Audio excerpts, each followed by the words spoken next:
I really don't want to dismiss what the gentleman said because he wasn't technically wrong, especially as it relates to the fact that many jobs sort of are taught on the job, but there are ways to do it that lower risk. So in this video, I'm going to walk through lying on your resume, lying in interviews, and lying on your LinkedIn. I'm going to make it very clear up front, there is absolutely no moral judgment on my side, but rather I think a breakdown of where it's potentially far more risky to lie versus where it's not. So I think it's important maybe to break these down into three categories. One, the things that if you lie about come with the most risk, things that come with medium risk, and things that come with low risk. Your point is exactly accurate. As it relates to lying about something, the biggest mistake that you can make is to lie and say that you worked at a company that you didn't work for, or to say that you have a degree or certification that you technically don't have. Those are things that background checks especially look for. What I would say would be more medium risk would be title and role significant embellishments. And this is why it's so important to be familiar with what's expected of the role so that you actually do know where and how to embellish in a way that reduces risk. So let's talk about titles for a moment. If I was technically a human resources specialist, but I wanted to apply to a job to be a human resources generalist,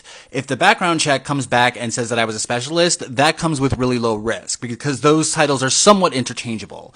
Some companies call it a generalist, some companies call it a specialist, some companies may call it an administrator.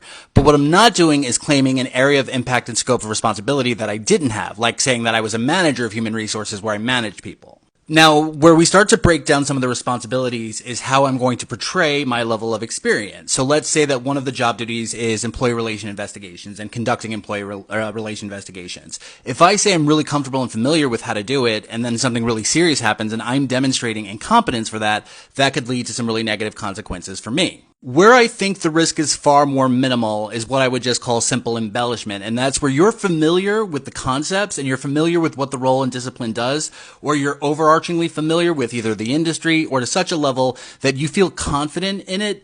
And like the example that I gave before, it could be like a competency with an HRIS system. Like all HRIS systems are pretty much the same. I can indicate that I'm familiar with one. And if I sit down with a different one, I could probably get it pretty quick. Or if you're an account manager that's used to handling clients up to $1 million, but you put on your resume you're used to handling clients that are up to $10 million, you probably are able to do that same job. It's just with a higher level of small complexity and with more white glove service. Things like that are far harder to qualify in an interview and can't really be traced back in a background check and thus have a little bit of lower risk as it relates to you embellishing.